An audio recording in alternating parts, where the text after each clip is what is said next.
نحمده ونصلي على رسوله الكريم اما بعد فاعوذ بالله من الشيطان الرجيم بسم الله الرحمن الرحيم رب اشرح لي صدري ويسر لي امري واحلل عقدة من لساني يفقهوا قولي۔ رمضان المبارک کے بعد ذوالحج کا مہینہ اسلامی مہینوں میں نہایت اہمیت کا حامل ہے۔ یہ مہینہ حرمت والے مہینوں میں سے ایک ہے۔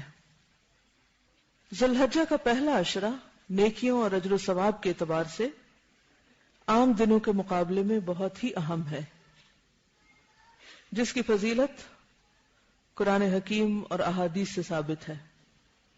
قرآن مجید میں اللہ سبحانہ و تعالی نے سورۃ الفجر میں فرمایا والفجر ولیال عشر، قسم ہے فجر کی اور 10 راتوں کی۔ تو بہت سے مفسرین کے نزدیک لیال عشر سے مراد ذوالحجہ کی ابتدائی 10 راتیں ہیں۔ یہی رائے ابن عباس کی ہے۔ ابن عباس کہتے ہیں، صحیح بخاری میں ہے کہ ان معلوم دنوں سے مراد عشرہ ذوالحج کے 10 دن ہیں، اور ان میں خاص طور پر اللہ تعالیٰ نے اپنے ذکر کا حکم دیا ہے، اپنی یاد کا۔ وَيَذْكُرُ اسْمَ اللَّهِ فِي أَيَّامٍ مَّعْلُومَاتٍ۔ ان 10 دنوں میں کیے جانے والے اعمال اللہ تعالیٰ کو دیگر دنوں کی نسبت زیادہ محبوب ہیں۔ رسول اللہ صلی اللہ علیہ وسلم نے فرمایا، کسی بھی دن کیا ہوا عمل اللہ تعالیٰ کو ان 10 دنوں میں کیے ہوئے عمل سے زیادہ محبوب نہیں۔ تو صحابہ نے پوچھا، اے اللہ کے رسول صلی اللہ علیہ وسلم، جہاد فی سبیل اللہ بھی نہیں؟ آپ نے فرمایا، جہاد فی سبیل اللہ بھی نہیں، ہاں مگر وہ شخص جو اپنی جان اور مال کے ساتھ نکلے اور کچھ واپس لے کر نہ آئے۔ ابن حجر کہتے ہیں کہ ذوالحجہ کے پہلے 10 دن سال بھر سے افضل ہونے کی بڑی وجہ ان 10 دنوں میں مسلمانوں کی تمام تر عبادات، مثلا نماز، روزہ، صدقہ اور حج کا جمع کر دیا جانا ہے۔ ان ایام کے علاوہ سال بھر میں کوئی اور موقع ایسا نہیں جس میں یہ تمام مواقع میسر ہوں۔ رمضان میں ہم باقی کام تو کر لیتے ہیں لیکن حج نہیں کر سکتے، لیکن حج کے یہ دن جو ہیں ان میں حج بھی کرتے ہیں، اور اس کے علاوہ روزے بھی رکھ سکتے ہیں، صدقہ بھی کرتے ہیں، قربانی بھی کرتے ہیں، نفل نماز بھی پڑھتے ہیں عام نمازوں کے علاوہ۔ تو اس اعتبار سے یعنی جتنی بھی عبادتیں ہیں وہ سال کے آخری مہینے کے ان 10 دنوں میں سب اکٹھی ہو جاتی ہیں۔ تو اس اعتبار سے یہ عشرہ سب سے زیادہ فضیلت والا عشرہ ہے۔ لیکن رمضان کی آخری 10 راتیں وہ راتوں کے اعتبار سے افضلیت والی، دن یہ افضل ہیں اور راتیں وہ افضل ہیں، کیونکہ ان میں ایک رات ایسی ہے جو 1000 مہینوں سے زیادہ بہتر ہے۔ عشرہ ذوالحج کی فضیلت کی ایک بڑی وجہ یہ بھی ہے کہ ان میں یوم عرفہ ہے۔ عرفہ کا دن وہ ہے جس دن اللہ تعالیٰ نے ہمارا دین ہمارے لیے مکمل کیا۔ اليوم اکملت لکم دینکم واتممت علیکم نعمتی وردیت لکم الاسلام دینا۔ اس دن اللہ تعالیٰ اپنے بندوں کو سب سے زیادہ تعداد میں یعنی عدد کے اعتبار سے جہنم سے آزادی دیتے ہیں۔ مسلم کی حدیث میں ہے، قالت عائشۃ ان رسول اللہ صلی اللہ علیہ وسلم قال ما من يوم اکثر من ان يعتق الله فيه عبدا من النار من يوم عرفہ وانه ليدنو ثم يباهي بهم الملائکہ فيقول ما اراد هؤلاء۔ ام المومنین حضرت عائشہ رضی اللہ تعالی عنہا کہتی ہیں کہ رسول اللہ صلی اللہ علیہ وسلم نے فرمایا، کوئی دن ایسا نہیں جس دن اللہ تعالیٰ اپنے بندوں کو اتنی کثیر تعداد میں آگ سے نجات دیتے ہوں جتنا کہ عرفہ کے دن۔ اس روز اللہ اپنے بندوں کے بہت قریب ہوتا ہے۔ وَأَنَّهُ لَيَدْنُو، قریب آ جاتا ہے، یعنی ویسے تو اللہ تعالیٰ قریب ہے، جب بھی بندہ اللہ کو پکارے دعا مانگے فَإِنِّي قریب، لیکن اس دن اس کی خاص رحمت بندوں پہ نازل ہوتی ہے، اور بندوں کو بھی اللہ کی قربت عام دنوں کے مقابلے میں زیادہ محسوس ہوتی، خصوصاً وہ لوگ جو عرفہ کے میدان میں ہوتے ہیں۔ اور فرشتوں کے سامنے حاجیوں کی وجہ سے فخر کرتا ہے. لَيُبَاهِي بِهِمُ الْمَلَائِكَةُ، اور فرشتوں سے پوچھتا ہے ذرا بتاؤ تو یہ لوگ مجھ سے کیا چاہتے ہیں. حالانکہ اللہ کو خود پتا ہے کہ بندے کیا چاہتے ہیں. تو حج پہ کیا کرنے کے لیے جاتے ہیں؟ کیا چاہتے ہیں؟ گناہ بخشوانے.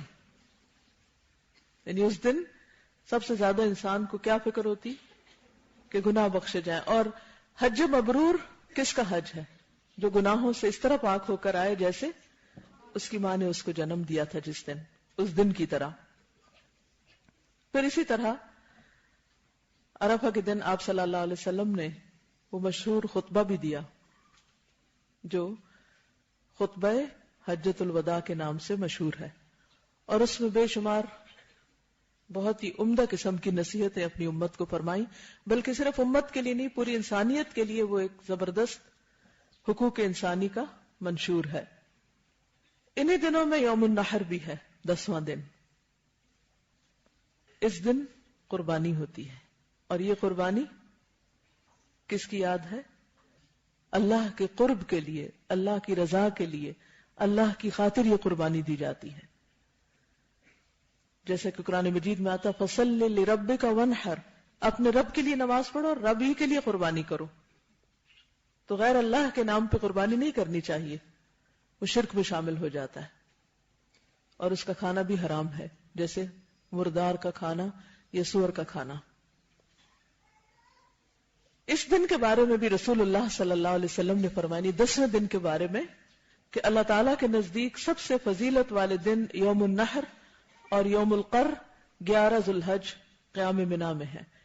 یعنی منا میں جو قیام کے دن ہے وہ بھی فضیلت والے دن ہے، ایام تشریق، لیکن خاص طور پر یوم النحر اور یوم القر. قر 11ویں دن کو کہتے ہیں اور نحر 10ویں دن کو. اب آپ دیکھیے کہ اللہ تعالیٰ جس کو توفیق دے حج کی، اس کو چاہیے کہ وہ ان دنوں میں حج کرے. اور حج کیونکہ تمام عبادات کو ایک طرح سے جمع کر دیتا ہے، یا حج کے دن، تو اس لیے ہر انسان، ہر بندہ مومن کے دل میں اس کی تڑپ ہونی چاہیے، اور اس کے لیے خصوصی دعا بھی کرنی چاہیے کہ اللہ تعالیٰ ہمیں اپنے گھر بلائے. ابن عمر کی روایت میں ہے، نبی صلی اللہ علیہ وسلم نے فرمایا، غازی اللہ کے راستے میں لڑنے والا، حج کرنے والا اور عمرہ کرنے والا اللہ کے وفد ہیں. یعنی اللہ نے ان کو بلایا ہے، اللہ انہیں بلاتا ہے، وہ اسے قبول کرتے ہیں. یعنی اللہ تعالیٰ ان کے دل میں خیال ڈالتا ہے، ان کو توفیق دیتا ہے، اور وہ اس کے راستے میں نکل چلتے ہیں. وہ اس سے مانگتے ہیں اور وہ انہیں دیتا ہے. گویا حج کے سفر میں صرف عرفہ ہی کا دن دعا کا نہیں، بلکہ جب سے حج کا سفر شروع ہو جائے اس وقت سے دعائیں کرنا شروع کر دینا چاہیے، کیونکہ آپ اب اللہ کے مہمان ہیں اور اب آپ کی دعائیں اللہ سنے گا. لہذا ہم میں سے ہر ایک کو اس بات کی تمنا دل میں رکھنی چاہیے، نیت رکھنی چاہیے، شوق رکھنا چاہیے کہ اللہ تعالیٰ ان دنوں کا سب سے افضل ترین عمل کرنے کی توفیق دے. لیکن اگر کسی وجہ سے آپ نہ جا سکیں تو بھی آپ محروم نہیں. ان دنوں کے خاص اعمال کی طرف توجہ دیں اور ان دنوں کو زیادہ سے زیادہ عبادت میں گزاریں. ان دنوں کی افضل ترین عبادت کیا ہے جو خود نبی صلی اللہ علیہ وسلم نے بتا دی؟ فرمایا، کوئی دن اللہ تعالیٰ کے ہاں ان 10 دنوں سے زیادہ عظمت والا نہیں، اور نہ ہی کسی دن کا عمل اللہ تعالیٰ کو ان 10 دنوں کے عمل سے زیادہ محبوب ہے. پس تم ان 10 دنوں میں کثرت سے تحلیل، لا الہ الا اللہ، تکبیر، اللہ اکبر اور تحمید، الحمدللہ کہو. ان دنوں کا یہ خاص عمل کس نے بتایا؟ نبی صلی اللہ علیہ وسلم نے خود بتایا. امام بخاری بیان کرتے ہیں کہ ان 10 دنوں میں ابن عمر اور ابو ہریرہ تکبیر پکارتے ہوئے بازار نکلتے اور لوگ بھی ان کے ساتھ تکبیرات کہنا شروع کر دیتے. آپ کیا کریں گے؟ تکبیرات پڑھیں گے؟ کیسے پڑھیں گے؟ دل دل میں اونچے اونچے کیسے؟ اگر گھر میں ہوں گے تو اونچے اونچے، اور اگر آپ بازار جائیں تو آہستہ. لیکن آپ اپنے بچوں کو سکھا سکتے ہیں، لڑکوں کو خاص طور پر، کہ وہ اسکول میں جا کر یا کہیں پر بھی بلند آواز سے پڑھیں، یا جہاں پر آپ جب اکٹھے ہوتے ہیں اور سب مل کے تکبیر پڑھتے ہیں تو پڑھ سکتے ہیں. لا الہ الا اللہ کا پڑھنا، کیونکہ اس میں سب سے پہلے تحلیل کا ذکر ہے، لا الہ الا اللہ کا پڑھنا، یعنی آپ یہ تکبیرات بھی پڑھ سکتے ہیں اور اس کے علاوہ کثرت سے کیا پڑھ سکتے ہیں؟ لا الہ الا اللہ۔ حدیث میں آتا ہے کہ اگر 7 آسمان اور 7 زمینوں کو ترازو کے ایک پلڑے میں رکھا جائے اور لا الہ الا اللہ کو دوسرے پلڑے میں، تو لا الہ الا اللہ کا پلڑا جھک جائے گا، کیونکہ اس میں اللہ کی وحدانیت کا اظہار ہوا ہے۔ یہ سب سے خوبصورت کلمہ ہے۔ اور اگر 7 آسمان اور 7 زمینیں ایک بند کڑے کی شکل اختیار کر لیں تو لا الہ الا اللہ اس کو بھی توڑ دے گا، یعنی اتنا مضبوط ہے یہ کلمہ۔ العروۃ الوثقی لا انفصام لها، یہ کیا ہے؟ اللہ کو تھامنا، اللہ کی وحدانیت کا اقرار کر کے، یہ ہر چیز سے بھاری چیز ہے۔ پھر اسی طرح لا الہ الا اللہ جب انسان کے دل پہ کوئی گھبراہٹ ہو، کوئی غم ہو، کوئی خوف ہو، تو اسے کثرت کے ساتھ لا الہ الا اللہ پڑھنا چاہیے۔ 7 دفعہ پڑھیے، لا الہ الا اللہ، لا الہ الا اللہ، لا الہ الا اللہ، لا الہ الا اللہ، لا الہ الا اللہ، لا الہ الا اللہ، لا الہ الا اللہ۔ کیسا فیل ہو رہا ہے؟ دل کی کیفیت بدلتی ہے نا؟ آپ تجربہ کر کے دیکھ لیجیے۔ کسی وقت شیطان آپ کے دل میں وسوسہ ڈالے، کیونکہ شیطان کا مقابلہ کون کرے گا؟ اللہ ہی کرے گا، اللہ ہی کر سکتا ہے، ہم سے نہیں ہوتا، ہم کمزور ہیں۔ تو اس کا توڑ لا الہ الا اللہ میں ہے۔ جس وقت کو خوف دلائے، پریشان کرے، کسی بھی چیز کے بارے میں، مستقبل کے بارے میں، اولاد کے بارے میں، لوگوں کے بارے میں، کہ وہ تمہارا حاسد ہے، وہ تمہیں نقصان دے گا، وہ فلاں تمہارے لیے ایسا کر دے گا، ویسا کر دے گا، نہیں، کسی چیز سے پریشان ہونے کی ضرورت نہیں۔ فوراً کیا کرنا شروع کریں؟ لا الہ الا اللہ، لا الہ الا اللہ۔ اسی طرح اللہ اکبر، اللہ اکبر، اللہ اکبر۔ حضرت ابو ہریرہ سے روایت ہے کہ ایک آدمی رسول اللہ صلی اللہ علیہ وسلم کے پاس آیا، وہ سفر کا ارادہ رکھتا تھا، تو اس نے کہا، اے اللہ کے رسول، مجھے وصیت کیجیے کہ میں جا رہا ہوں کہیں، مجھے وصیت کیجیے۔ اکثر لوگ یہ کہتے ہیں نا کہ اچھا اب ہم جا رہے ہیں، ہمیں کوئی وصیت کر دیجیے۔ آپ نے فرمایا، میں تمہیں اللہ کا تقوی اختیار کرنے اور ہر بلند جگہ پر اللہ اکبر کہنے کی وصیت کرتا ہوں۔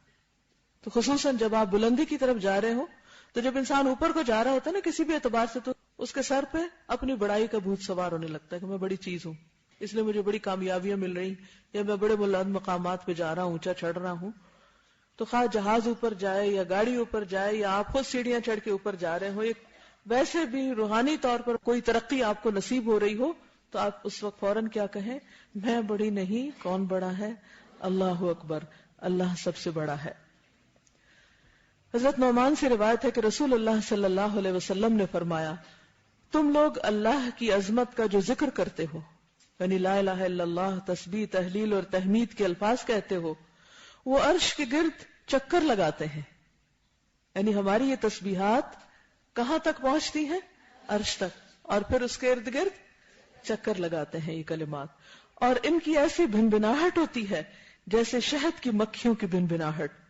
وہ اپنے کہنے والے یعنی ذکر کرنے والے کا اللہ کے دربار میں ذکر کرتے ہیں۔ کیا تم نہیں چاہتے کہ اللہ کے دربار میں تمہارا ذکر ہوتا رہے؟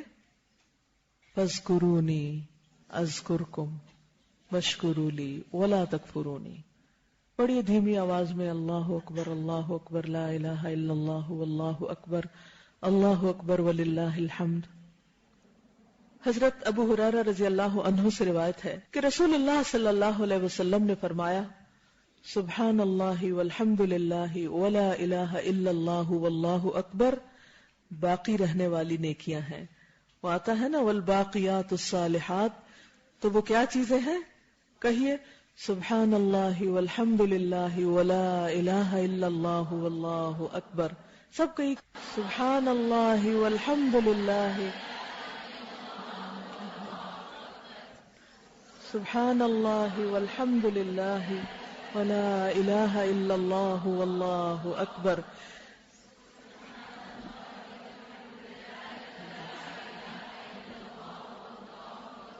حضرت عبداللہ بن مسعود رضی اللہ عنہ سے روایت ہے کہ رسول اللہ صلی اللہ علیہ وسلم نے فرمایا، جیسے اللہ نے تمہارے درمیان تمہارا رزق تقسیم کیا ہے ویسے ہی تمہارے درمیان تمہارا اخلاق تقسیم کیا ہے، ویسے ہی تمہارے درمیان تمہارا اخلاق تقسیم کیا ہے۔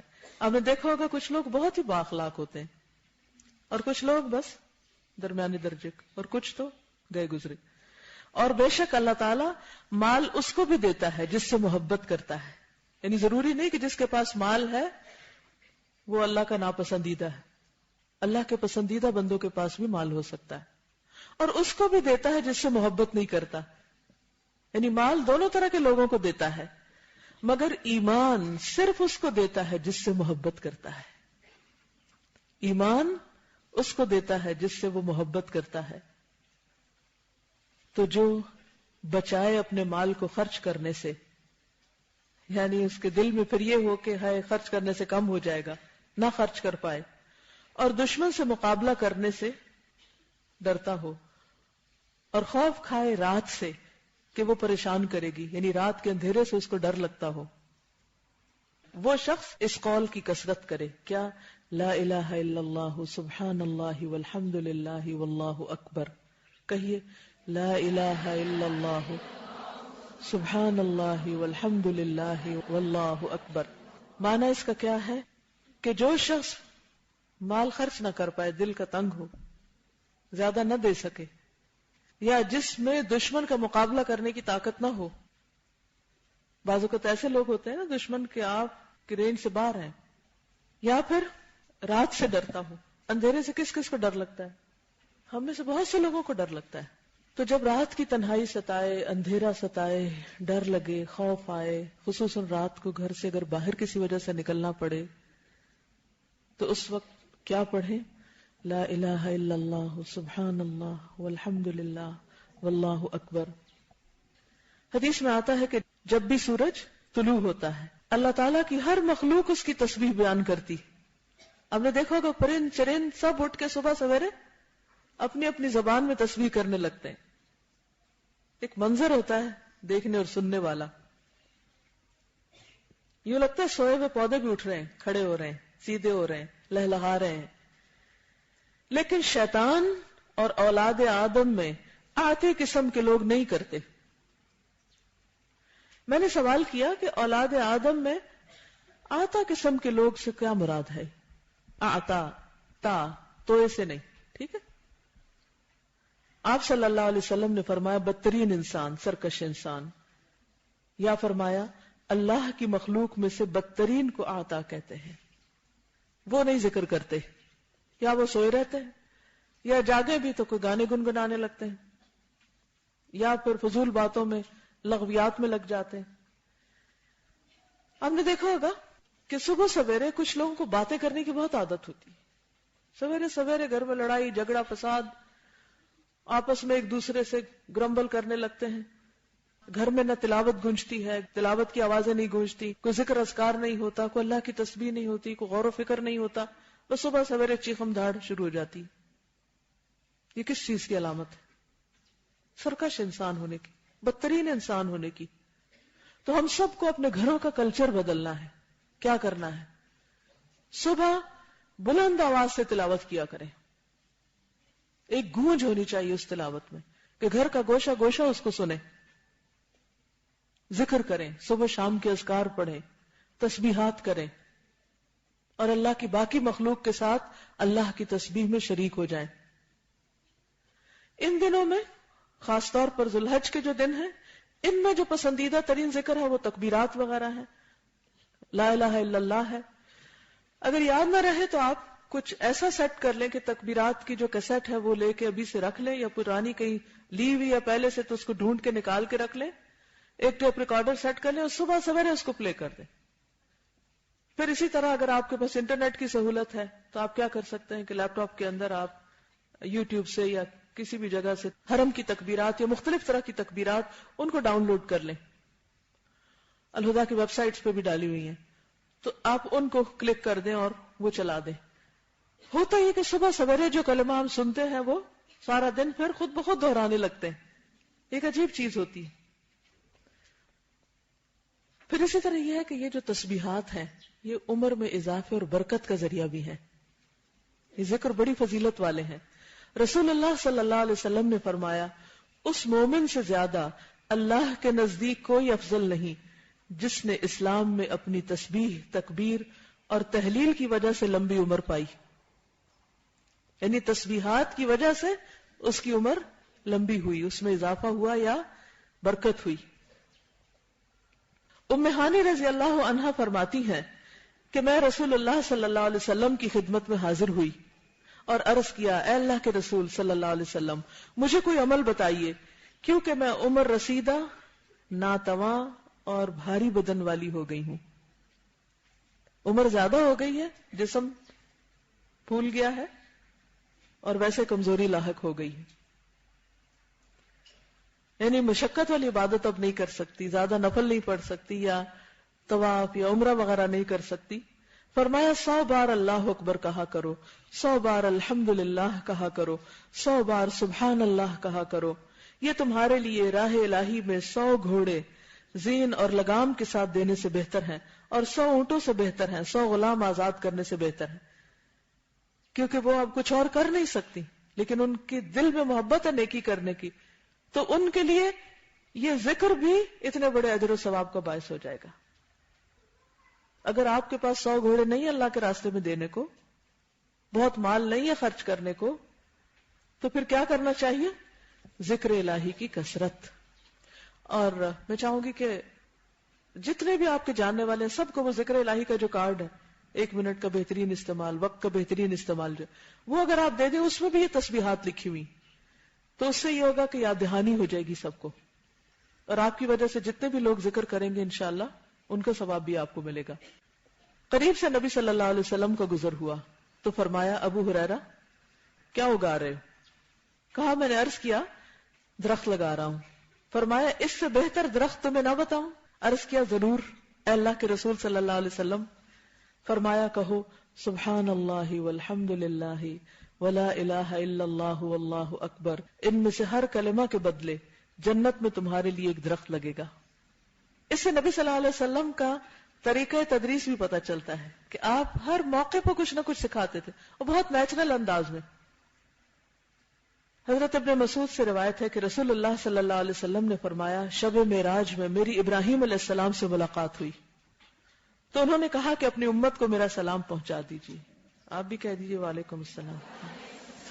ان سے کہہ دیجیے کہ جنت کی مٹی بہت اچھی ہے، جنت کی مٹی بہت اچھی ہے، اس کا پانی میٹھا ہے، میدان ہموار ہے، پتھریلی جگہ نہیں، اس کے درخت سبحان اللہ والحمد للہ ولا الہ الا اللہ واللہ اکبر ہیں.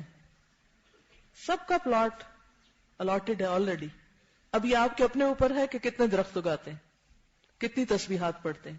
صرف خود نہیں، چھوٹے بچوں کو بھی سکھائیے. حضرت یسارہ رضی اللہ عنہا جو مہاجرات میں سے تھیں فرماتی ہیں کہ رسول اللہ صلی اللہ علیہ وسلم نے ہم سے فرمایا کہ تم تسبیح، تحلیل اور تقدیس یعنی سبحان الملک القدوس یا سبوح قدوس ربنا ورب الملائکۃ والروح پڑھتی رہا کرو اور انگلیوں کے پوروں پر گنا کرو، اس لیے کہ قیامت کے دن ان سے سوال کیا جائے گا، ہاتھوں سے بھی پوچھا جائے گا اور وہ بولیں گی، یہ ہاتھ بولیں گے. اس دن زبانیں بند کر دی جائیں گی. تکلمنا ایدیہم، تو وہ کون سی جگہ ہوں گی؟ یہ انگلیاں، یہ بولیں گی. پھر غافل نہ ہونا کیونکہ اس سے تم اسباب رحمت بھول جاؤ گی. یعنی ذکر کرنا نہیں بھولنا ورنہ رحمت کے دروازے بند ہو جائیں گے. ایک اور حدیث میں آتا ہے، حضرت ابو ہریرہ سے روایت ہے کہ رسول اللہ صلی اللہ علیہ وسلم نے فرمایا سبحان اللہ والحمد للہ ولا الہ الا اللہ واللہ اکبر کہنا میرے نزدیک ہر اس چیز سے محبوب ہے جس پر سورج طلوع ہوتا ہے. یعنی اتنا زیادہ پسندیدہ کلمات ہیں یہ. حضرت ابو ہریرہ رضی اللہ عنہ سے روایت ہے کہ رسول اللہ صلی اللہ علیہ وسلم نے ارشاد فرمایا جو آدمی صبح اور شام 100 مرتبہ سبحان اللہ و بحمدہ، بس اتنے 3 لفظ ہیں، کہیے سبحان اللہ و بحمدہ سبحان اللہ و بحمدہ سبحان اللہ و بحمدہ، یہ کلمات پڑھتا ہے قیامت کے دن کوئی اس سے زیادہ افضل عمل نہیں لا سکتا سوائے اس کے جس نے اس کے برابر یا اس سے زیادہ پڑھا ہو. یعنی اس کی پابندی کیجیے، صبح اور شام وقت نکال کر ایک ایک تسبیح بس ان 3 لفظوں کی، سبحان اللہ و بحمدہ، سبحان اللہ و بحمدہ، پڑھنا نہ بھولیے. حضرت ابو ہریرہ رضی اللہ عنہ سے روایت ہے کہ رسول اللہ صلی اللہ علیہ وسلم نے فرمایا، کیا میں تمہیں اللہ کے نزدیک سب سے زیادہ پسندیدہ کلام کی خبر نہ دوں؟ میں نے عرض کیا، اے اللہ کے رسول صلی اللہ علیہ وسلم، آپ مجھے ضرور خبر دیں. تو آپ نے فرمایا، اللہ کے نزدیک پسندیدہ کلام سبحان اللہ و بحمدہ ہی ہے. کیا ہے؟ جی. حضرت ابو امامہ رضی اللہ عنہ فرماتے ہیں کہ رسول اللہ صلی اللہ علیہ وسلم نے فرمایا، کیا میں تمہیں شب و روز کے مسلسل ذکر سے افضل ذکر نہ بتاؤں؟ ان تقول سبحان اللہ عدد ما خلق، سبحان اللہ ملء ما خلق، سبحان اللہ عدد ما فی الارض والسماء، سبحان اللہ ملء ما فی السماء والارض، سبحان اللہ ملء ما خلق، سبحان اللہ عدد ما احصى کتابه، سبحان اللہ ملء كل شيء، وتقول الحمد للہ مثل ذلك. یہ کہنے کا ایک انداز ہے، تسبیح کا ایک اور انداز ہے. کیا معنی ہے کہ میں اللہ کی پاکیزگی بیان کرتا ہوں اس کی مخلوق کی گنتی کے برابر. میں اللہ کی اتنی پاکیزگی بیان کرتا ہوں جس سے اس کی مخلوقات بھر جائیں، ہر چیز بھر جائے. میں اللہ کی پاکیزگی بیان کرتا ہوں ان چیزوں کی گنتی کے برابر جو زمین و آسمان میں ہیں. گنی ہوئی ہیں آپ نے؟ نہیں پتا ہم کو. اتنی لمبی تسبیح کو بنا سکتا ہے؟ تو جب آپ کہتے ہیں کہ جو کچھ بھی اللہ نے پیدا کیا ان سب کے عدد کے برابر میں اللہ کی تسبیح بیان کرتا ہوں، یہ محبت بھرا ایک انداز ہے نا، انتہائی مبالغے کی بات ہے کہ اس سے آگے کچھ اور کیا ہو سکتا ہے؟ کچھ نہیں. یعنی اس عدد سے آگے تو کوئی عدد ہی نہیں. یا اللہ میں اتنے تعداد میں تیری تسبیح بیان کرتا ہوں، میری طرف سے تو اتنی مرتبہ تسبیح قبول فرما لے. میں اللہ کی اتنی پاکیزگی بیان کرتا ہوں جس سے اس کی مخلوقات بھر جائیں. میں اللہ کی پاکیزگی بیان کرتا ہوں ان چیزوں کی گنتی کے برابر جن کو اس نے اپنی کتاب میں شمار کیا ہے، یعنی ان سب چیزوں کے برابر بھی. اور پھر دوبارہ وہی کلمات کہ جن سے ہر چیز بھر جائے. پھر اسی طرح الحمدللہ کہے، یعنی بار بار یہ تسبیحات دہراتا رہے. حضرت سعد سے روایت ہے کہ ہم رسول اللہ صلی اللہ علیہ وسلم کی خدمت میں حاضر تھے تو آپ نے فرمایا کہ تم میں سے کوئی ہر دن 1000 نیکیاں کرنے سے عاجز ہے. آپ صلی اللہ علیہ وسلم کی خدمت میں حاضر صحابہ کرام میں سے کسی نے پوچھا کہ ہم میں کوئی آدمی 1000 نیکیاں کیسے کرے؟ فرمایا، جو آدمی سبحان اللہ 100 مرتبہ پڑھتا ہے اس کے لیے 1000 نیکیاں لکھی جاتی ہیں، اس کی 1000 خطائیں مٹا دی جاتی.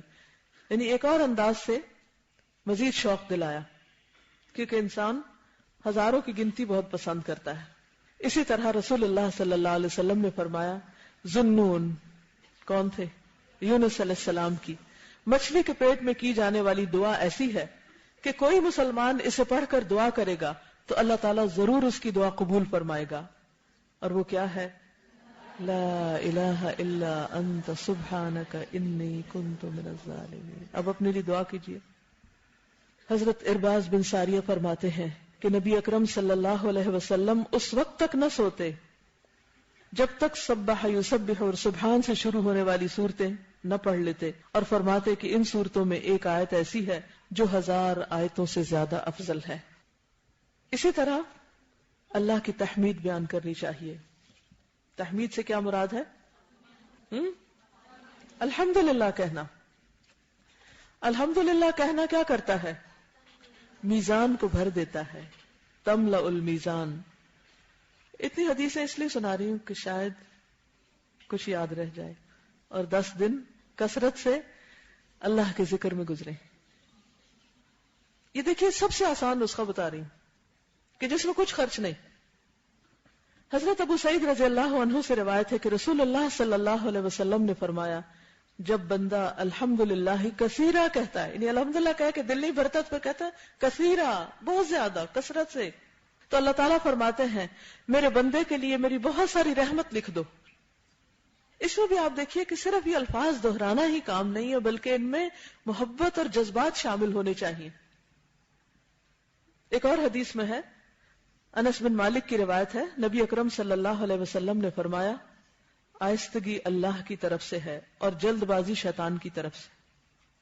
اور ہم اکثر کیا کرتے؟ بات کرنے میں، ری ایکشن ظاہر کرنے میں، چلنے میں، کچھ بھی بس جلد بازی، کوئی فیصلہ کرنے میں. تو انسان کو جو بھی کوئی کام کرے اللہ نے عقل اسی لیے دی ہے کہ سوچ سمجھ کے کرے. پھر فرمایا اللہ سے زیادہ کوئی عذر قبول کرنے والا نہیں، کیونکہ ہم جلد بازی میں کام کر لیتے ہیں، پھر توبہ کرتے ہیں، استغفار کرتے ہیں. کوئی غلطیاں بھی کس میں زیادہ ہوتی ہیں؟ جلد بازی میں زیادہ ہو جاتی ہیں. اور اللہ کو حمد و ثنا سے زیادہ کوئی چیز محبوب نہیں. سبحان اللہ والحمد للہ یہ پڑھنا بہت زیادہ محبوب ہے. یہ سبحان اللہ وبحمدہ بھی اسی میں آ جاتا ہے، اس میں تسبیح بھی ہے، تحمید بھی ہے. اسی طرح یہ ہے کہ جب آپ خوش ہوں تب بھی الحمدللہ پڑھیں، اور اگر کوئی تکلیف پہنچے تب بھی الحمدللہ. حدیث میں آتا ہے کہ جب کسی بندے کا بیٹا فوت ہوتا ہے، جب کسی بندے کا بیٹا فوت ہوتا ہے، بہت صدموں میں سے بہت بڑا صدمہ ہوتا ہے نا، تو اللہ تعالیٰ فرشتوں سے فرماتے ہیں تم نے میرے بندے کے بیٹے کی روح قبض کی؟ فرشتے جواب میں ہاں کہتے ہیں. اللہ تعالیٰ فرماتے ہیں تم نے اس کے دل کا ٹکڑا قبض کر لیا؟ وہ کہتے ہیں ہاں. اللہ تعالیٰ پوچھتے ہیں میرے بندے نے اس وقت کیا کہا تھا؟ اس وقت کیا کہا تھا؟ فرشتے کہتے ہیں اس نے تیری تعریف کی، الحمدللہ کہا اور انا للہ و انا الیہ راجعون پڑھا. اللہ تعالیٰ فرماتے ہیں میرے بندے کے لیے جنت میں گھر بنا دو اور اس کا نام بیت الحمد رکھو. صدمے کا موقع، اچانک خبر، تکلیف دہ خبر ہمارے حواس باختہ کر دیتی. اچھے بھلے عقل مند لوگ اس وقت پریشان ہو جاتے ہیں اور پریشان ہو کر اللہ کا ذکر بھول جاتے ہیں. ایسے وقت میں اگر کسی کو اللہ کا ذکر یاد رہے اور تکلیف دہ صدمے والی خبر سن کر کوئی الحمدللہ کہے تو وہ اللہ سبحانہ تعالیٰ کے نزدیک انتہائی پسندیدہ عمل کرتا ہے، جس کے نتیجے میں اللہ اس کے لیے پسندیدہ ترین گھر بنا دیتا ہے، بیت الحمد. ہم تعریف کو کہتے ہیں نا کہ ایسا گھر کہ جسے دیکھ کر سب تعریف ہی کریں. آپ دیکھیں کہ عموماً ہم کوئی گھر دیکھتے ہیں تو بس اس کے نقص ہی نظر آتے ہیں، تعریف کم آتی ہے نا. نئے سے نیا گھر آپ بنا لیں، اچھے سے اچھا گھر خرید لیں، بہترین سے بہترین آپ کسی ہوٹل میں چلے جائیں، 7 اسٹار میں چلے جائیں، وہ جب وہاں جو کوئی خوبصورت چیزیں ہیں ان کو تھوڑا اپریشیٹ کریں پھر آپ کو نقص نظر آنے لگیں گے. لیکن جنت میں جو گھر بنے گا انشاءاللہ اس میں کوئی نقص نہیں ہوگا، انتہائی آرام دہ، انتہائی خوبصورت، کہ جو دیکھے اس کی زبان پہ اس گھر کی اور اس گھر کے بنانے والے کی تعریف جاری ہو جائے. لیکن یہ اتنا اعلیٰ مقام کس کے لیے ہے؟ جو دکھ کے وقت، غم کے وقت، رنج کے وقت، صدمے کے وقت اللہ کی تعریف بیان کرے کہ اللہ میں تیرے سارے فیصلوں پہ راضی، میں اس وقت بھی تیرے شکر گزار. حال دہائی نہ مچائے، کیونکہ الحمدللہ کا مطلب ہی کیا ہے؟ سب تعریف اللہ کے لیے ہے. اگر بندوں کے اندر کوئی چھوٹی موٹی خوبی ہے بھی تو وہ بھی کس کی دی ہوئی ہے؟ لیکن ہم سب اللہ کی تعریف سے زیادہ اپنی تعریف پسند کرتے ہیں اور ہمیں اس سے نکلنا چاہیے. اپنا جائزہ لیا کریں، اپنا محاسبہ خود کیا کریں کہ جب میری تعریف ہوتی ہے تو میں خوش ہوتی ہوں یا اللہ کی تسبیح اور تعریف بیان کر کے میں زیادہ خوش ہوتی ہوں. ہم اپنے آپ کو اپریشیٹ کرتے رہتے ہیں، یہ چاہتے ہیں کہ لوگ ہمیں اپریشیٹ کریں یا ہم لوگوں کو کرتے ہیں، لیکن اللہ کی بے شمار نعمتیں اور رحمتیں دائیں بائیں بکھری ہوئی ہیں، اس کی تعریف کرنا ہی بھول جاتے ہیں. کیا کچھ بنایا. اگر انسان اس پر نظر دوڑائے، غور کرے، توجہ کرے تو دل اللہ کی محبت سے بھر جائے. اب دیکھیے کہ مثلاً آسمان کی طرف دیکھنا، باہر نکل کے کبھی کھلے میدان میں کھلی جگہ پر دیکھا کرے، ایک اینڈ سے دوسرے اینڈ تک. فرج البصر هل ترى من فطور ثم ارجع البصر كرتين ينقلب اليك البصر خاسئا وهو حسير. کہیں کوئی نقص نہیں اور دل اللہ کی تعریف سے بھر جائے گا اور اللہ کی تسبیح کہ ہر عیب سے، ہر کمی سے پاک ہے. حضرت عطا بن یسار سے روایت ہے کہ رسول اللہ صلی اللہ علیہ وسلم نے فرمایا جب بندہ بیمار ہوتا ہے تو اللہ تعالیٰ 2 فرشتے بھیجتے ہیں اور فرماتے ہیں ذرا دیکھتے رہو، جا کے دیکھو یہ کرتا کیا ہے. وہ ان لوگوں سے کیا کہتا ہے جو اس کی بیمار پرسی کو آتے ہیں. یعنی ایک تو آلریڈی بیٹھے ہوئے دائیں بائیں کرامن کاتبین، 2 اور آ جاتے ہیں. جب سر درد شروع ہوتی ہے نا آپ کی تو 2 فرشتے اور آ جاتے ہیں آپ کا ری ایکشن دیکھنے کے لیے، آپ کو آبزرو کرنے کے لیے. اچھا کیا کرتے ہیں؟ اچھا لوگوں کے بارے میں تم بہت کانشیس ہوتے ہیں. اچھا کوئی دیکھ تو نہیں رہا، آپ ذرا سمٹ کے سیدھے ہو کے بیٹھ جائیں، کوئی دیکھے گا تو کیا کہے گا اس کو، کیا کہہ رہے ہیں. یا کوئی بات کر رہے ہوتے ہیں تو جب پتا ہو کہ کوئی سن رہا ہے تو پھر جلدی سے کانشیس ہو جاتے ہیں، ورنہ پرواہ نہیں کرتے. تو بہرحال 2 فرشتے بھیجتے ہیں اور وہ فرماتے ہیں کہ دیکھتے رہو وہ ان لوگوں سے کیا کہتا ہے جو اس کی بیمار پرسی کو آتے ہیں. اگر وہ ان کے سامنے اللہ کی تعریف اور ثنا بیان کرتا ہے تو دونوں فرشتے اوپر اللہ کی طرف چڑھ جاتے ہیں، حالانکہ اللہ تعالیٰ خوب جانتے ہیں کہ کیا ہوا. پھر فرماتے ہیں اگر میں اپنے بندے کو فوت کر دوں تو اس کو جنت میں داخل کروں گا، اور اگر میں اس کو شفا دوں تو پہلے گوشت سے اچھا گوشت، پہلے خون سے اچھا خون دوں گا اور اس کے گناہ معاف کر دوں گا. کیونکہ بیماری کی حالت ایسی ہوتی نہیں جس میں انسان کو چڑچڑا پن ہوتا ہے اور انسان کے منہ سے عجیب و غریب باتیں نکلتی ہیں. تو خصوصی طور پر اس وقت آپ نے کانشیس رہنا ہے کہ زبان سے اللہ کی تعریف کے سوا کچھ نہ نکلے، کوئی شکوہ نہیں، کوئی شکایت نہیں. الحمدللہ. کوئی پوچھے کیا حال ہے، کیا بتاؤں، اور پھر شروع ہو جاتے ہیں کہانی اور خوب بیزار کرتے ہیں لوگوں کو اپنے بیماریاں سنا سنا کے. تو کیا کہنا چاہیے؟ الحمدللہ، شکر اللہ کا. جب ام سلیم کا بیٹا فوت ہوا اور شوہر نے آ کے پوچھا کہ بیٹے کا کیا حال ہے تو کیا کہا؟ الحمدللہ، پہلے سے بہتر ہے. یہ وہی کہہ سکتا ہے جس نے اللہ کو پہچان لیا ہو اور اللہ کی قدر پہچان لی کہ اس کا ہر فیصلہ میرے بارے میں بہترین فیصلہ ہے.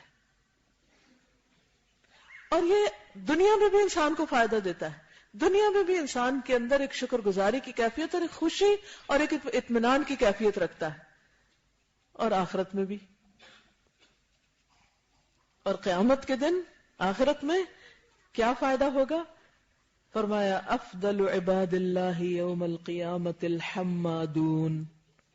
افضل عباد اللہ یوم القیامت الحمادون. قیامت کے دن اللہ تعالیٰ کی بہت زیادہ تعریف کرنے والے حمادون سب سے افضل لوگ ہوں گے، سب سے اوپر درجے پہ پہنچ جائیں گے. عادت کب ڈالنی ہے؟ عشرہ ذی الحج میں. یہ جو اللہ سبحانہ و تعالیٰ ہمیں ہر تھوڑے دن کے بعد ہر کچھ ایک نیا موقع دے دیتے ہیں. رمضان گزرا، اس میں ہم نے کچھ اچھی عادتیں ڈالی، پھر ذرا تھوڑے سے سلیک آف ہوئے، تھوڑی سستی کی، پھر ایک اور موقع آ رہا ہے، پھر کثرت سے ہم اللہ کی طرف رغبت کریں، اس کا ذکر کریں، اس کا شکر ادا کریں، تو آپ دیکھیں گے کہ انشاءاللہ پھر باقی دنوں میں بھی سال کے آپ کو اس چیز کی عادت پڑ جائے گی. اس موقع پر آپ کے لیے عشرہ ذی الحجہ میں کرنے کے کام کے نام سے یہ چھوٹا سا ایک کاغذ تیار کروایا گیا. یہ صرف یاد دہانی کے لیے کاغذ ہے. ایک طرف تکبیریں ہیں اور دوسری طرف کرنے کے کام ہیں. اس کو فولڈ کرنا چاہے تو فولڈ کر لیں، لیکن فولڈ اس لیے نہیں کرایا گیا کہ یہ سامنے کہیں لگا لیں، فریج پہ لگا لیں، دیوار کسی پہ لگا لیں، کسی بھی جگہ جا کے لگا لیں تاکہ آپ کو یاد دہانی رہے اور آپ بھولے نہیں. اور دوسری طرف جو تکبیرات کا کارڈ ہے، ایک بلو کلر کا ہے نا، تو وہ لے کے وہ ساتھ اس کے لگا لیں، جا کے لگا کے. اور اس کے علاوہ جو آج ہم نے سبحان اللہ و بحمدہ پڑھا ہے یا اور تسبیحات تکبیرات وغیرہ پڑھی ہیں، تو ان کو بھی آپ ساتھ لکھ لیں اور پھر اس کو اتارے نہیں، لگا رہے جب تک آپ کو عادت نہیں ہو جاتی یہ سب کچھ پڑھنے کی. تو ذرا ان کاموں کو ہم دہرا لیتے ہیں کیونکہ عشرہ ذی الحج میں سب سے زیادہ افضل کام تو کرنے کا کیا ہے، جس کی طرف خود نبی صلی اللہ علیہ وسلم نے توجہ دلا دی، وہ کیا ہے؟ ذکر الہی. اور ذکر الہی میں خصوصاً تکبیرات اور تسبیحات اور تحمیدات، یعنی سبحان اللہ والحمد للہ ولا الہ الا اللہ واللہ اکبر، اللہ اکبر وللہ الحمد، اللہ اکبر کبیرا والحمد للہ کثیرا وسبحان اللہ بکرۃ واصیلا. ذکر میں قرآن مجید کی تلاوت بھی بہت بہترین ذکر ہے. اللہ کی کتاب، اللہ کی یاد کا بہترین ذریعہ ہے. لہذا ان دنوں میں آپ نے کیا کرنا ہے؟ معمول سے زیادہ تلاوت کرنی ہے. یعنی اگر آپ ہر روز آج کل ربع پڑھ رہے ہیں تو ان دنوں میں آپ ربع سے زیادہ بڑھا دیجیے حسب توفیق. مثلاً ہاف پارا کر لیجیے, پورا جز کر لیجیے, پورا پڑھتے ہیں تو اس سے زیادہ بڑھا لیجیے, جو بھی آپ کو توفیق.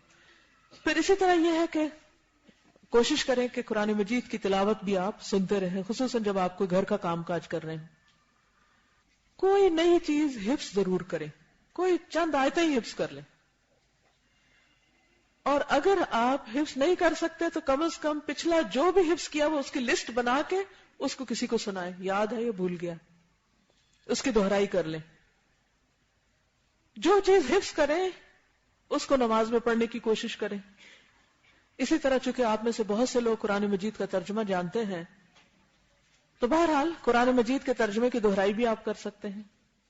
اگر اس ذی الحج سے لے کے اگلے ذی الحج تک ایک ٹارگٹ رکھ لیں کہ میں نے اپنا ترجمہ 100% پکا کرنا ہے, اور اس کے لیے کوئی پلانر بنا لیں, مثلا اتوار کا دن رکھ لیں یا روزانہ کا کچھ ٹائم رکھ لیں, اپنی سہولت کے مطابق اپنا پلانر خود تیار کر لیں, تو آپ دیکھیں گے کہ روزانہ اگر صرف 2 منٹ بھی دیں گے یا 5 منٹ بھی دیں گے تو آپ کو یاد رہے گا. میں اب تک یعنی دہرائی کرتی ہوں. میں نے شاید پہلے بھی بتایا تھا کہ امام بخاری نے جو قرآن مجید کے الفاظ کا ترجمہ کیا اس کو ایک کتاب میں لکھ دیا گیا, تو میں روزانہ اس کو پڑھتی ہوں, تقریباً آدھا ہو گیا میرا. تو اس کا فائدہ کیا ہوتا ہے کہ جو مشکل الفاظ ہیں اگر ان کو آپ بار بار پڑھیں گے تو وہ یاد رہیں گے, ورنہ بھول جائیں گے. اسی طرح یہ ہے کہ دوسروں کو بھی قرآن مجید پڑھانے کا کوئی سلسلہ شروع کریں, ہفتہ وار درس قرآن شروع کر سکتے ہیں, کسی کو ناظرہ پڑھائیں, کسی بھی طرح آپ لوگوں کو فائدہ پہنچائیں, کیونکہ خیرکم من تعلم القرآن وعلمہ. اسی طرح نماز پڑھنا جو ہے وہ ذکر الہی کا ایک بہت بہترین ذریعہ ہے. اقم الصلاۃ ان الصلاۃ تنہی عن الفحشاء والمنکر ولذکر اللہ اکبر. تو اس کا ایک معنی یہ بھی کیا جاتا ہے کہ نماز اللہ کے ذکر کا سب سے بڑا ذریعہ ہے, کیونکہ آپ سارے کام کاج چھوڑ کے, ہر ایک کو چھوڑ کے اللہ کے پاس پہنچتے ہیں اور وہاں خاموشی کے ساتھ اور دل لگا کر اللہ کو یاد کرتے ہیں. لیکن کم بخت دشمن وہاں بھی پہنچ جاتا اور وہ سب اور ساری باتیں یاد کرواتا سوائے اللہ کے ذکر کے, تو وہاں ہوتے ہوئے بھی اللہ کا ذکر نہیں کر پاتے. تو اس کی طرف بھی آپ نے توجہ کرنی ہے کہ اپنی نمازوں کے اندر خشوع و خضوع پیدا کریں. اول وقت میں نماز کی کوشش کریں اور مسواک کی پابندی کریں. اگر اس ذی الحج میں مسواک کی عادت ہو جائے تو کیا ہی اچھا ہے. پھر اسی طرح اگر اللہ تعالیٰ تہجد کی توفیق دے تو معمول سے زیادہ اس میں قرات کریں. اور نمازوں میں چاشت کی نماز, اشراق اور نوافل اور خصوصاً عید کی نماز پڑھنا نہ بھولیں. اس کے لیے بھی سے پلان کر لیں کہ کہاں جانا ہے. یہ نہ ہو کہ سڑک پر گھومتے ہی اچھا اس مسجد جائیں یا وہاں جائیں, اور لیٹ ہی نہ ہو جائے اور ایک جگہ پہنچے تو ختم ہو جائے, اچھا چلے وہاں چلتے اور وہاں جائیں تو وہاں بھی ختم. تو یہ بہت بڑے اجر سے انسان محروم ہو جاتا ہے اگر وقت پر اس کا بندوبست نہ کرے. عموماً کیا ہوتا ہے, آپ خود تو تیار ہو جاتے ہیں, کیا مشکل ہوتی ہے گھر والوں کی, ان کے ذہن پہلے سے ہی تیار کرنا شروع کر دیں. عید کے دن ہم اتنے بجے نکل جائیں گے, کیونکہ یہ میرا اپنا تجربہ ہے کہ جس چیز کے لیے میں بچوں کو قبل از وقت وارننگ دینا شروع کرتی ہوں, جب وقت آتا ہے تو کچھ ہو ہی جاتا ہے. لیکن اگر عین اس وقت آپ ان کے سر پہ جاؤ شور مچائیں عید کے دن, تو وہ پھر بدمزگی کے سوا کچھ نہیں ہوگا. پھر ذکر اور دعا, صبح شام کے اذکار کی پابندی, کثرت سے استغفار. قرآنی اور مسنون دعاؤں کی جو کتاب ہے, نیا ایڈیشن بھی آ چکا ہے, اگر آپ کے پاس نیا نہیں تو نیا لیں, کیونکہ اس میں نئی دعائیں بھی ہیں. تو کوشش کریں کہ وہ روزانہ ایک دفعہ پوری جگہ, روزانہ نہیں بھی ہو سکتا تو کم از کم ان 10 دنوں میں ضرور مانگ لیں. خصوصاً اگر آپ روزہ رکھ رہے ہیں تو پھر روزے کے دوران درود شریف پڑھیں, مقبول اوقات میں دعائیں مانگیں, مقبول دعاؤں کا کارڈ جو ہے اس کو پڑھیں, نئی دعائیں یاد کریں. تو نماز کے علاوہ جو بہت اہم عبادت ہے اس عشرے کی, وہ روزے رکھنا, خصوصاً 9 ذی الحج کا روزہ. رسول اللہ صلی اللہ علیہ وسلم سے یوم عرفہ کے روزے کے بارے میں پوچھا گیا تو آپ نے فرمایا یہ گزشتہ سال اور آئندہ سال کے گناہوں کا کفارہ ہے. ایک اور روایت سے پتہ چلتا ہے کہ رسول اللہ صلی اللہ علیہ وسلم 9 ذی الحج, یوم عاشورہ اور ہر ماہ میں سے 3 دن روزہ رکھتے تھے, ایام 20 کے روزے. سوموار اور جمعرات کا روزہ جو ہے وہ بھی مسنون ہے. لیکن اگر آپ حج پہ جا رہے ہیں تو پھر عرفہ کے دن کو روزہ نہیں رکھیے گا, کیونکہ نبی صلی اللہ علیہ وسلم نے اس دن یہ روزہ نہیں رکھا. اصل میں یہ کہ عرفہ کے لوگ تو اپنے اور مزوں میں مشغول ہوتے ہیں, فی شغل فاکہون, لیکن ہم لوگ جو پیچھے ہیں وہ اس دن روزہ رکھ کے کثرت سے ذکر اور دعا میں مشغول رہیں. اس دن خصوصی طور پر زیادہ وقت عبادت کے لیے نکالیں، عید شاپنگ کے لیے نہیں. پھر اسی طرح آپ دیکھیے کہ قضا روزے اگر آپ کے رہتے ہیں تو پہلے وہ رکھ لیجئے، اور 9 ذی الحج کا روزہ جو ہے وہ آپ 9 ذی الحج کا رکھیے. اب ایک سوال اور آئے گا، اپنا 9 ذی الحج یا وہاں کا 9 ذی الحج؟ تو میں کہتی جھگڑے ختم، دونوں دن رکھ لیں، کیا مشکل ہے، تاکہ شک ہی نہ رہے، دوہرا ثواب کمائیں. اللہ نے آپ کو 2 موقع دیے، اس کو پازیٹیولی لیں. پھر اسی طرح یہ ہے کہ ان دنوں میں خصوصی طور پر صدقہ خیرات، عشرہ ذی الحج میں خصوصاً اگر آپ کی زکوٰۃ کچھ رہتی ہے یا 1 مہینے بعد ڈیو ہے یا رمضان میں آپ کسی وجہ سے نہیں نکال سکے تو ان دنوں میں آپ دے سکتے ہیں، کیونکہ ان دنوں کا عمل بہت زیادہ محبوب ہے اللہ تعالیٰ کو. تو فرائض کی ادائیگی اور بھی زیادہ محبوب ہوتی ہے. پھر پسندیدہ چیز اللہ کے راستے میں دیں. اور آپ کو معلوم ہوگا کہ الہدا میں انشاءاللہ عید بازار بھی لگ رہا ہے، تاکہ وہ لوگ جو مہنگے داموں چیزیں نہیں خرید سکتے تو جن لوگوں کے گھروں میں فالتو چیزیں رکھی ہوئی ہیں وہ نکال کے لے آئیں، تاکہ دوسرے لوگ ضرورت کے مطابق خرید سکیں، اور باہر سے بھی لوگ آ کے خرید سکتے ہیں انشاءاللہ. تو زیادہ ضرورت اشیاء بھی خرچ کریں، دے دیں، مال بھی دیں اللہ کے راستے میں، پسندیدہ مال خرچ کریں. اور خصوصاً کس کا اہتمام؟ قربانی کا. قربانی کا لفظ کیا ہے؟ قرب سے نکلا ہے، اور یہ کس لیے لازم کی گئی ہے؟ تاکہ ہم اللہ کا قرب حاصل کریں، اللہ کی خوشنودی کے لیے. اور قربانی خصوصاً اللہ کی رضا کے لیے اور اللہ کا قرب چاہنے کے لیے، کسی شہرت کے لیے نہیں، اور اللہ کے ساتھ اپنی محبت کے اظہار کے لیے. اور یہ بھی یاد رکھیے کہ اللہ کو نہ ان جانوروں کا خون پہنچتا ہے اور نہ گوشت، اس کو کیا پہنچتا ہے؟ تقویٰ. اور تقویٰ دل میں اللہ کی محبت، اللہ کے قرب کے احساس کا نام ہے، اور اللہ کا ڈر بھی ساتھ ہی آ جاتا ہے کہ جس کی وجہ سے آپ برے کام چھوڑ دیتے ہیں.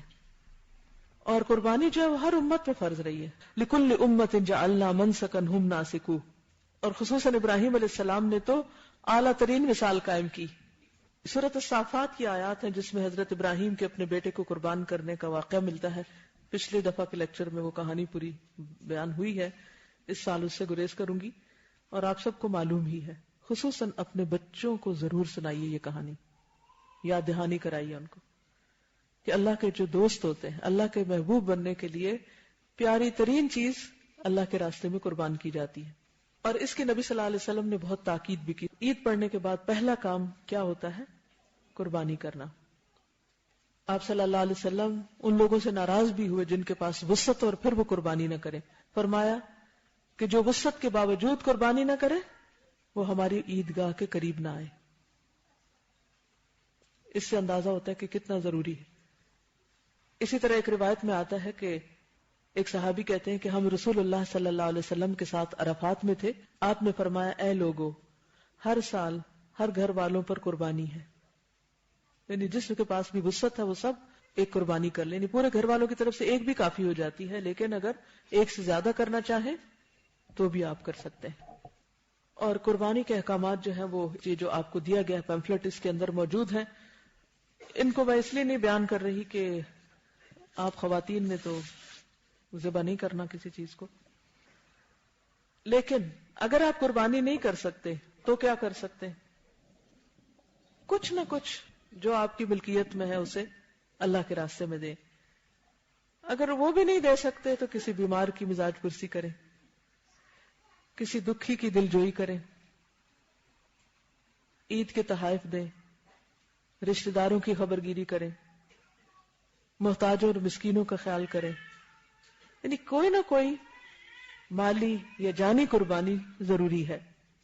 اس کے علاوہ بھی آپ دیکھیے کہ نیکی کے کسی موقع کو ضائع نہیں کرنا چاہیے، کیونکہ چھوٹی یا بڑی کوئی بھی نیکی آپ ان دنوں میں کریں گے تو وہ کیا قرار پائے گی؟ عام دنوں کے مقابلے میں زیادہ باعث اجر و ثواب ہوگی. ان نیکیوں میں ایک طرف جہاں اچھے اچھے کام کرنا ہے وہاں دوسری طرف اپنے آپ کو برائی سے بچانا بھی ہے، لغو باتوں سے بچانا ہے، تبھی آپ ذکر کر سکیں گے. دوسروں کی امانتیں لوٹانا ہے. اب خاص طور پہ آپ کی چھٹیاں ہوں گی تو اپنے سارے گھر کی صفائی کریں. اگر کسی کی کوئی چیز آپ کے پاس رہتی ہے، کسی کی کوئی کتاب پڑھنے کے لیے لائے واپس نہیں کی، یا کسی کے کچھ پیسے لوٹانے والے ہیں یا قرضہ ادا کرنے والا ہے یا کوئی وعدہ پورا کرنے والا ہے، تو ان ساری چیزوں کو پڑھیے، کھنگالیے، دیکھیے اور اپنے فرائض کو ادا کیجیے. اسی طرح یہ ہے کہ اچھی کتابوں اور کیسٹس وغیرہ کی تقسیم، یہ بھی ایک بہترین ثواب کا کام ہوگا. اسی طرح انگلش میں یہ نیا آیا عشر ذی الحج، جو آپ کے پاس اردو میں ہے، اس کی انگریزی ہے. جو لوگ اردو نہیں پڑھ سکتے، خصوصاً دوسری کمیونٹیز کے لوگ، ان تک آپ اس کو پہنچائیے تحفے کے طور پر. اسی طرح مثلاً اگر آپ قربانی کا گوشت بھیج رہے ہیں تو اس کے اوپر بھی آپ ایک پمفلٹ رکھ کے مزید اس کو خوبصورت سجا کے بھیج سکتے ہیں. اردو والا بھی آپ بھیج سکتے ہیں. پھر اسی طرح اب کے تو لوگ چلے گئے حج پر، لیکن آئندہ سال دیکھیے کہ کون کون حج پہ جا رہا ہے، اس کے لیے کتاب تحفے میں دے سکتے ہیں. یہ رہبر حج کا کارڈ ہے، اس میں سٹیپس کے ساتھ سارا لکھا ہوا کہ حج کیسے کرنا ہے، یہ آپ دے سکتے ہیں. اسی طرح خواتین اور حج و عمرہ ایک نئی کتاب آئی ہے جو خصوصاً خواتین کے مسائل سے متعلق ہے. جو عورتیں حج پر جائیں تو یہ آپ ان کو بھیج سکتے ہیں، دے سکتے ہیں، بتا سکتے ہیں. اسی طرح سیریز میں لیکچرز ہیں. ایک لیکچر ذو الحجہ اور قربانی کے موضوع پر جو ابھی میں نے دیا اس سے تھوڑا سا مختلف ہے، اس کے کیسٹس موجود ہیں، دوسروں کو سننے کے لیے بتائیں. کیونکہ عموماً ہمارے یہاں رمضان کا اہتمام بھی ہوتا ہے، محرم میں بھی پتہ چل جاتا ہے محرم آیا، لیکن ان دنوں میں عموماً کیا کہتے ہیں قربانی کی عید، بس بور ہوتے ہیں، کوئی عیدی بھی نہیں ملتی اور سارا دن گوشت ہی کٹتا رہتا ہے، تو وہ اس کی اتنی ویلیو نہیں کرتے اس کو. اور ان دنوں کی فضیلت اور ان دنوں میں جو ہم نیکی کے کام کر سکتے ہیں ان سے محروم رہ جاتے ہیں. تو اس کا ایک کلچر ڈیولپ کریں. اسی طرح یہ کہ اگر آپ حج پہ نہیں بھی گئے تو یہ لیکچر ضرور سن لیں، حج نبوی کا آنکھوں دیکھا حال، تو امیجنیشن میں آپ ساتھ ساتھ ٹریول کریں.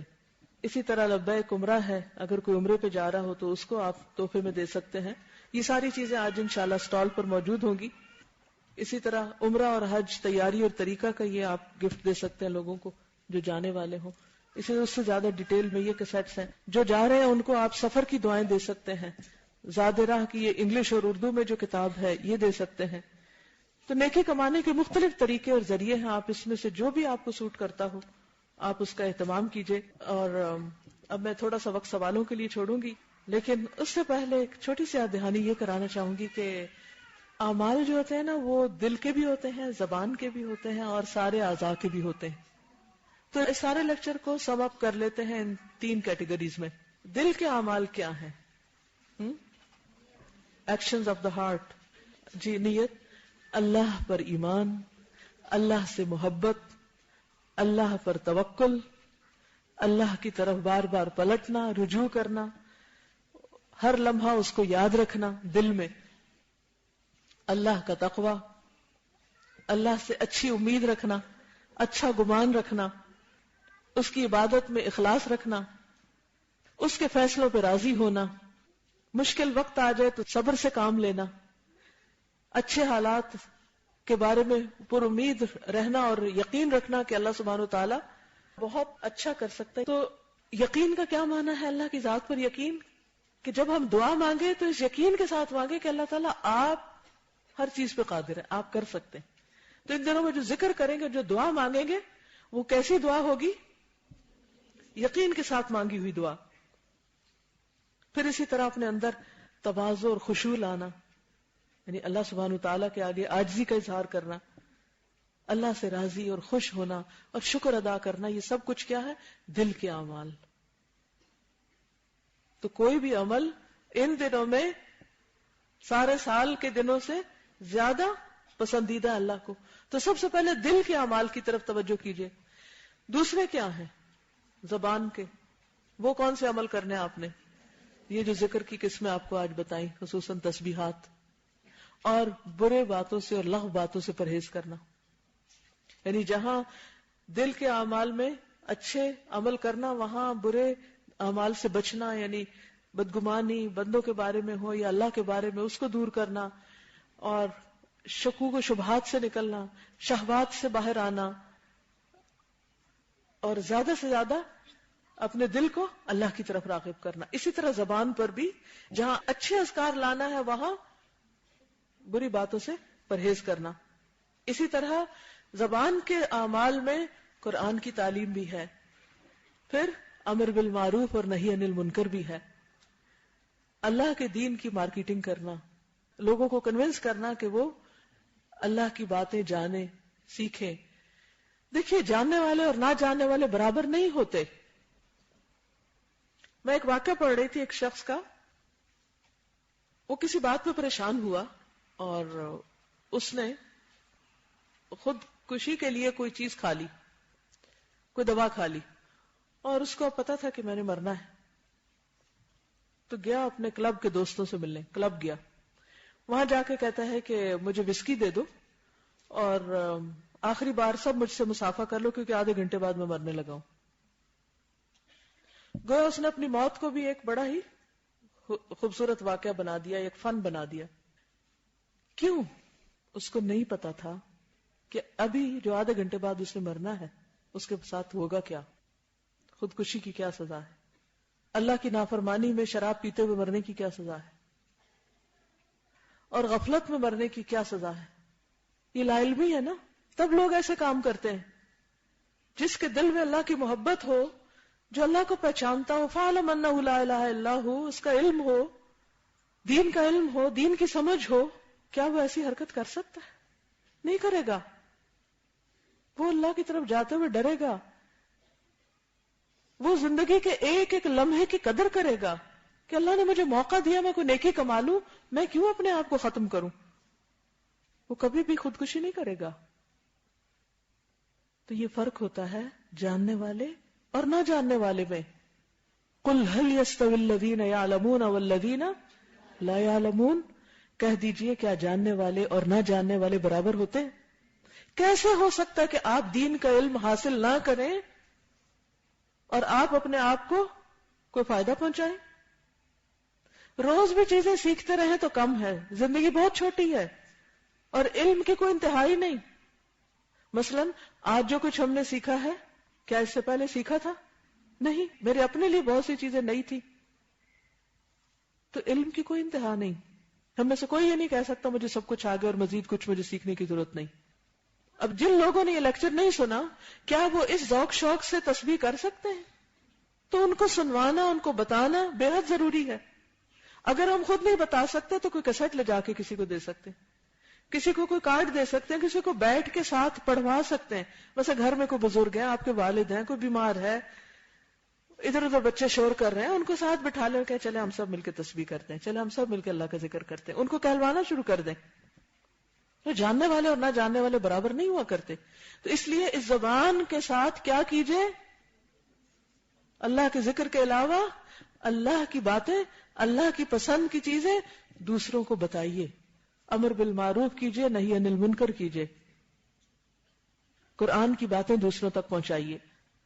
تیسری چیز، ہمارے اعضاء کے اعمال، ہمارے لمز جو ہیں ان کے ساتھ ہم کیا کیا کر سکتے ہیں۔ نماز، روزہ، حج، اللہ کے راستے میں نکلنا، بیمار پرسی کرنا، مریضوں کی عیادت کرنا، غریبوں کی مدد کرنا، مخلوق کے ساتھ ہمدردی۔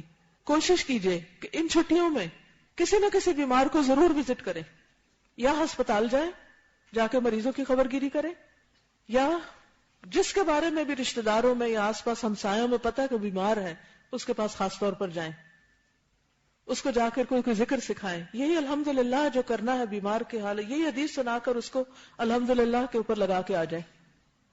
غریبوں کو وزٹ کریں، چاہے کسی کچی بستی جائیں، چاہے اپنے کسی غریب رشتہ دار کے پاس جائیں، کسی نہ کسی شکل میں کسی نہ کسی غریب کی مدد ضرور کریں، خصوصاً جا کے ان کے ساتھ بیٹھ کے کچھ شیئر کریں۔ دور سے پیسے بھیج دینا اور کچھ کر دینا یہ کافی نہیں، خود پاس بیٹھنے سے دل نرم ہوتی ہے۔ جو ہمارے دل سخت ہو جاتے ہیں نا، بعض اوقات علم حاصل کرنے والوں، پڑھنے پڑھانے والوں کے بھی دل بڑے سخت ہو جاتے ہیں، تو اس کا علاج کیا ہے؟ جو نبی صلی اللہ علیہ وسلم نے بتایا تھا، ایک شخص نے کہا میرا دل سخت ہے، آپ نے فرمایا کہ یتیم کے سر پہ ہاتھ پھیرو، مسکین کے ساتھ بیٹھ کے کھانا کھاؤ۔ مسکینوں کے ساتھ بیٹھنا اور یتیموں کی خبر گیری کرنا دلوں کو نرم کرتا ہے۔ یہ کیفیت ہو سکتی نہیں گھر بیٹھ کے، جب تک آپ وہاں جائیں گے نہیں، دل کا حال بدل جائے گا، تجربہ کر کے دیکھیے۔ تو اس کو بھی اپنے پلان میں شامل کر لیجئے، کیونکہ یہ ہمارے اعضاء کی عبادت ہے ایک طرح سے، اور کسی بھی شکل میں مخلوق کے ساتھ ہمدردی، اور پھر مالی عبادات جس میں زکوٰۃ، خیرات، صدقہ، اپنی اشیاء کو اللہ کے راستے میں خرچ کرنا، علم کے لیے چیزیں بانٹنا، صدقہ جاریہ کے کام کرنا، قربانی کرنا، یہ سب چیزیں اس میں شامل ہیں. اللہ تعالی ہم سب کو عمل کی توفیق عطا فرمائے. اب اگر آپ کے ذہن میں کچھ سوال ہے تو آپ کر سکتے ہیں. جی آپ فرمائیے. مقبول اوقات: اذان سن کر، جواب دے کر، دعا کرنا. فرض نماز کے بعد دعا کرنا، یہ مقبول اوقات ہوتے ہیں. تہجد کا وقت قبولیت کا وقت ہے. ٹھیک ہے. گھر میں کچھ لوگ سوئے ہوتے ہیں، نماز ادا نہیں کرتے، اونچی تلاوت پر بھی ناراض ہوتے ہیں کہ ان کو تنگ کیا ہے، تو کیا اس طرح پھر یہ تلاوت حقوق العباد کی حق تلفی ہوگی؟ مجھے کیا کرنا چاہیے؟ چھت پہ چلے جائیں، کسی گوشے میں بیٹھ جائیں، جب وہ اٹھ جائیں پھر شروع کر دیں. کچھ بھی ہو سکتا ہے. دیکھیے اللہ نے سب کو عقل دی ہے نا. اصل میں تو وہ کام کرنا ہوتا ہے نا. ایک دروازہ بند ہے تو سارے ہی بند ہو گئے، دوسرا دروازہ کھول لیں. پچھلے سالوں کے قضا روزے رہتے ہیں، جلدی پوری نہیں کر سکتی، نیت تو ہے، آپ نفلی روزوں کے بارے میں گائیڈ کر دیں.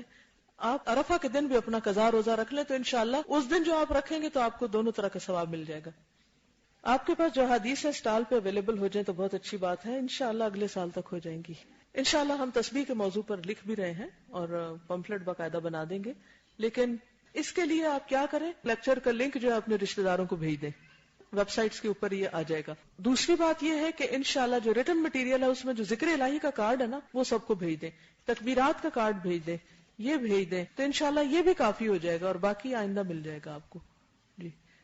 چاند دیکھ کے دعا پڑھیں. اور بال کاٹے میں ہر قسم کے بال آتے ہیں، ویکسنگ، تھریڈنگ، سب کچھ آتا ہے اس میں. اچھا سوال ہے. آج اور کل کا دن ہے، سب صاف ستھرے ہو جائیں پھر آپ کے ریچول شروع ہو جائیں گے. باقی یہ ہے کہ اس میں بہت کچھ لکھا ہوا ہے. ایک پیراگراف پڑھے، دوسرا پڑھے، ایک پڑھے. بول کے پڑھنا جو ہے اس سے ساری باتیں اچھی طرح کان بھی سنتے ہیں اور آنکھیں بھی دیکھتے ہیں اور دل بھی یاد کر لیتا ہے. گھر والوں کو جا کے پڑھ کے سنائیے، محلے والوں کو سنائیے، خوب اس کا چرچا کیجیے. جزاکم اللہ خیرن. سبحانک اللہم و بحمدک، نشہد ان لا الہ الا انت، نستغفرک و نتوب الیک. السلام علیکم و رحمۃ اللہ وبرکاتہ.